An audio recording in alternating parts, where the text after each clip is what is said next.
सतीश भोसले उर्फ खोक्याच्या कुटुंबियांचं उपोषण सुरू आहे। बीड जिल्हाधिकारी कार्यालयासमोर हे उपोषण सुरू आहे। वन विभागाने घरावर केलेल्या कारवाई विरोधात हे उपोषण आहे।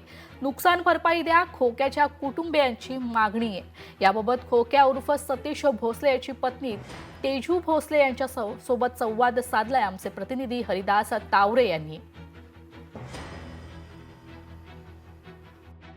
सतीश भोसले उर्फ खोक्याचं जी घर आहे या ठिकाणी वन विभागाचं पाडल्याचं आपण सर्व प्रसारमाध्यमावर पाहिलं आहे आणि त्या ठिकाणचं जे साहित्य होतं ते सुद्धा या ठिकाणी घेऊन गेल्याचा आरोप आहे त्या या ठिकाणच्या सतीश भोसले यांच्या ज्या पत्नी आहेत त्या या ठिकाणी करतायत। काही काय सांगता येईल, तुमचं जे घर होतं ते वन विभागाने पाडलं, नेमकं काय सांगता येईल, या ठिकाणी काय काय साहित्य होतं आणि कशा पद्धतीनं ही कारवाई केली गेली? माझं घरदार सगळं वन विभागाने पाडलं साहेब, माझं उद्ध्वस्त करून टाकितलं।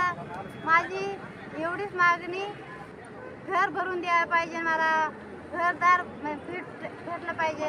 त्या घराची जी झालेली नुकसान भरपाई आहे ती देखील मिळावी आणि जसं घर होतं तसं करून द्यावी अशी मागणी देखील सतीश भोसले यांच्या पत्नी यांच्याकडून केली जाते। हरिदास तावरे, लोकशाही मराठी, बीड। लोकशाही मराठी, ऐका, पहा, जागरूक रहा।